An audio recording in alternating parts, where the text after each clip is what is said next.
Merci encore à vous, madame, monsieur, de nous faire confiance en utilisant le canal Radio Côte d'Ivoire pour présenter vos préoccupations à la face de la Côte d'Ivoire, tout en espérant que ceci pourra aider à améliorer vos conditions de vie. Opportunité unique offerte par Radio Côte d'Ivoire en direct maintenant au 27 20 21 44 48 ou encore 27 20 24 25 85. Nous vous attendons. Direction Yamoussoukro avec Yao Léonard. Bonjour. Parlez un peu plus fort, hein. On vous attend faiblement. Je vous entends. Voilà, ok. Bonjour. Oui, monsieur, bonjour. Ok, d'accord. Nous vous écoutons vous parler de maternité. Oui. Il s'agit de quoi? Ouais, mon âge est situé dans la sous-préfecture de Languedoc. Voilà. Donc, jusque-là, les petites filles n'ont pas les inscrire à la maternité. Donc, je plaide auprès de l'État pour que nous aidions pour qu'on ait une maternité. Alors, j'ai pas bien compris. Vous dites que vous avez fait quoi à la maternité? J'ai dit. Oui. Bon, jusqu'à présent, nous sommes un peu loin de la maternité qui est située à Languedoc. Ah, d'accord. Vous êtes loin de la maternité qui est à Labodougou, c'est ça? Pardon? Vous dites que la maternité est loin d'où ça? Oui, c'est loin, c'est juste à Languedoc. Ah, d'accord, je vois. Donc, voilà. Vous souhaitez avoir une maternité plus proche? Oui, plus proche. Ah, d'accord, ok, je vois. Et votre village, là, s'appelle comment? C'est Kouadi Bonou. Kouadio? Bonou. C'est à combien de kilomètres de Yamoussoukro? Combien de kilomètres de Yamoussoukro? Bon, c'est à environ 30 kilomètres de Languedoc. D'accord, ok. Ok, donc c'est bien pris. Kouadio, Bonou, environ 30 km de Yamoussoukro, qui a besoin d'une maternité parce que là, les déplacements sont assez pénibles pour nos mamans. Ok, on a bien compris. Bonne journée, Yao. Et à très bientôt à nos amis de Yamoussoukro. Yamoussoukro, où se trouve en ce moment notre équipe avec Jean Soukro pour le match tout à l'heure. Kofi, Jean-Claude, Annie Sikasso, bonjour. Bonjour, l'ami de tout le monde. Voilà, avec vous, on parle de VIA, hein? Oui, l'ami de tout le monde. Oui. Nous sommes dans un pays organisé. L'État de Côte d'Ivoire, à cause de la Covid, a envoyé un peu d'argent aux planteurs, et VIA aux commerçants pour les marques à gagner. Malheureusement, pour la filière de caoutchouc, c'est pas arrivé à bon port. Il semble qu'il y a des coupures de route parce que on nous a recensés. Après, on nous a dit qu'il y a des gens qui se sont infiltrés. Voilà, après, justement, monsieur Kofi. Oui. Je suis allé prendre des informations. J'attendais que quelqu'un m'appelle à cet effet. Je fais une petite investigation.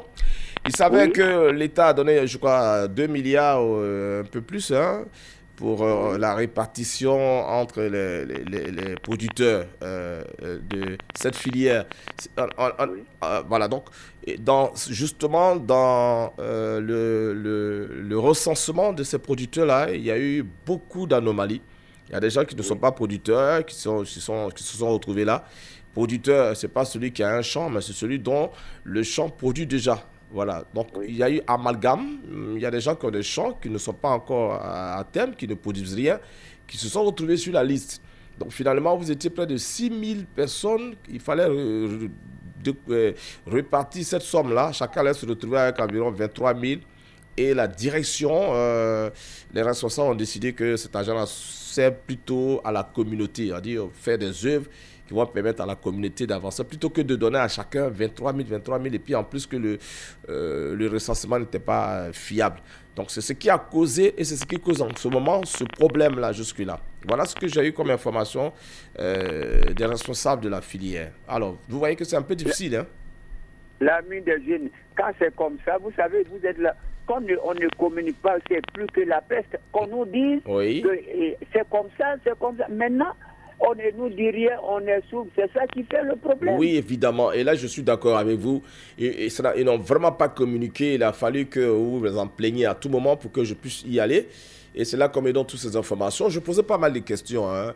Il y a eu beaucoup de choses. Et il y a des planteurs qui n'ont pas les champs ne produisent pas. Ils se sont retrouvés comme des producteurs. Or, l'argent était donné pour des producteurs. C'est-à-dire ceux dont les champs produisent déjà de l'EVA. Voilà. Parce que c'est ça qui vend. Mais toi, ton choix n'est pas encore arrivé à terme. Tu es sur la liste des poursuites. Il y en avait beaucoup comme ça. Il y a plusieurs comme ça qui sont entrés dans le recensement et ça fait que ça a biaisé un peu les choses. C'est ça qui a mis un frein à ce problème. Donc, ils sont en train de régler, trouver le mécanisme pour pouvoir gérer ce problème-là parce que c'est vraiment pas facile. Voilà ce qu'on m'a dit. Merci beaucoup. Je vous en prie. Tout en espérant qu'ils vont trouver solution à ça. Tout à fait. Franchement, oui. Et comme vous avez si bien dit, il faut communiquer. Quand il y a des soucis, il faut communiquer à la base. Il faut dire aux gens, voilà ce qui se passe. Mais on est en train de faire ceci, cela. Mais quand vous dites rien, ça donne l'impression que vous avez détourné l'argent que l'État a mis à votre disposition. Et ça, c'est pas bon. Vous avez bien raison. Merci Jean-Claude. Et portez-vous bien là-bas. À tous nos amis de cette filière également, portez-vous bien. Gonebi, lui, nous appelle de Belleville. Nous sommes à Zoukougbe. Bonjour. Bonjour, amis des jeunes. Comment ça va? Soyez bénis, vraiment. Amen. Voilà, on parle de l'ambulance. Il n'y a pas d'ambulance à Zoukougbe? Oui, effectivement, nous avons des problèmes, amis des jeunes. Les médecins disent que mieux vaut prévenir que de guérir. Tout à fait. Mais nous avons un grand problème ici à Belleville. Quand il y a des situations, il faut appeler une ambulance jusqu'à Zoukougbe, qui est à 29 km de nous. Souvent, d'ici, l'ambulance va arriver, il est déjà trop tard. Ah ouais. Nous remercions déjà le conseil général qui aide déjà les localités, qui a même construit une maternité. Mais nous avons besoin d'une ambulance. Vraiment, il y a dans la semaine passée, là, jusqu'à 3 cas successivement. Et à chaque fois quand j'appelle, je demande pardon à l'État pour aider le conseil général pour nous donner une ambulance. D'accord. Sinon, vraiment, on a problème d'ambulance. On a besoin d'ambulance. Ok. Nous sommes au moins 32 000 âmes ici à Belleville. Pardon, amis des jeunes. Soyez notre voix auprès de l'État. Oui, pardonnez. Je le suis déjà. Je le suis déjà. Merci pour toutes ces bénédictions. Gonebi, voilà. Donc, Belleville a besoin d'une ambulance. Belleville qui est située à environ 29 km de Zoukougbe. Voilà, les déplacements pour les malades sont très difficiles.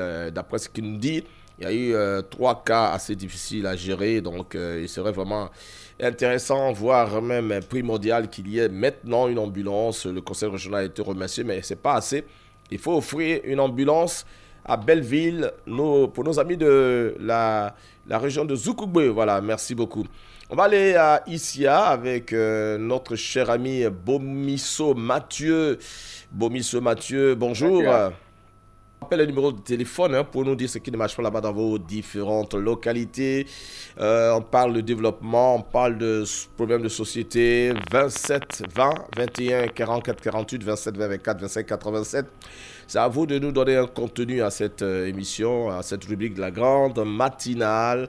C'est pas normal, c'est le nom de l'émission, mais ça peut être aussi normal, pourquoi pas. C'est bon, on va à Bomisso. Bomisso, Mathieu, ici à bonjour. Bonjour, Didier Fandel, l'ami des jeunes. Toujours. Alors, comment ça va? Oui, par la grâce de Dieu, tout va bien. Apparemment, tout va bien, hein? Tout va très bien, très bien. Je vois des remerciements, là. Oui. Ah bon? Quand je dis merci à Radio Côte d'Ivoire, en Côte d'Ivoire, on a connu des sorciers blancs, mais à la radio, il y a des sorciers, avec des techniciens aux doigts magiques. Merci. Les journalistes sont vraiment super doués. Vraiment, tout cela, c'est le travail d'une femme très combative, très courageuse. Madame Salimata, épouse Konaté. Je dis vraiment merci. D'accord. Je dis c'est normal. Le commissariat d'ici a une voiture de commandement maintenant. Ah, d'accord. Donc, vraiment, désormais, les malfrats peuvent voyager tranquillement à bord de ce véhicule-là pour rejoindre leur nouveau domicile.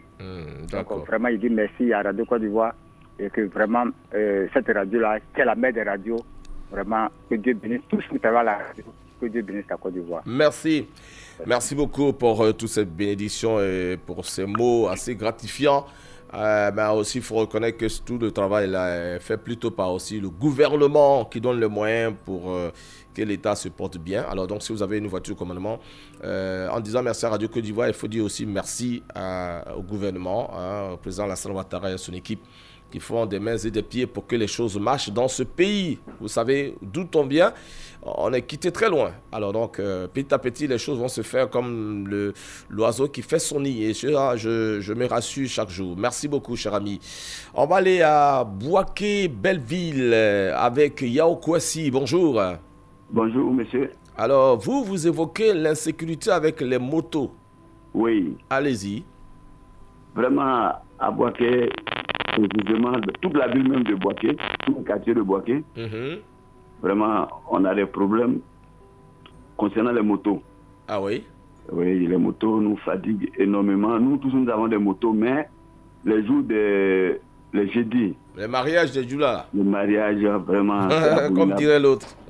On ne peut pas circuler, on est obligé de garer. Mais qu'est-ce qu'ils font? J'étais obligé de garer, rentrer en brousse pour laisser passer le cortège. Mais vraiment. Pourquoi? Allô? Oui, allô? Mais comment ils se comportent alors finalement? Qu'est-ce qui se passe et puis vous les laissez passer? Il y a quoi? Il y a un désordre? Oui, un désordre absolu. Ah bon? Oui, on ne peut rien faire du tout. On ne peut pas rouler, on est obligé de garer. Et souvent même, il y a des accidents qui se produisent. Mais ça ne cherche jamais. On essaie de crier chaque jour, mais ça ne cherche pas. Ils font quoi par exemple pour créer ce désordre? Donc vraiment, j'ai... Yao? Allô? Yao Kouassi? Oui. Je veux savoir, c'est quoi un exemple de désordre qu'ils occasionnent à l'occasion de ce que vous nous dites là, jour de mariage? Je vous entends mal. Hein. C'est quoi le désordre par exemple? Est-ce qu'ils barrent la route? Est-ce qu'ils sont fantaisistes sur les motos? Qu'est-ce qui se passe véritablement pour parler de désordre en tant que tel? Quand il parle de désordre, c'est après le mariage. Le jour du mariage même. Oui. Ils font des cortèges. Ils prennent toute la rue, ils roulent la ville à rue. Ah voilà, c'est ça. Et celui qui vient en face, il est obligé de garer et laisser passer. Et c'est toujours comme ça, et c'est près de 5 ans dans cette histoire. Ça ne change pas. D'accord. On crie partout, tous les jours. D'accord. Mais ça ne change pas. Et il y a des accidents. Il y a même des morts. Voilà, j'ai compris. Ah, c'est de ça qu'il s'agissait. D'accord. Voilà, donc vraiment, nous prions pour que vraiment... Merci beaucoup. Les autorités dans ce pays-là, dans cette ville-là aussi.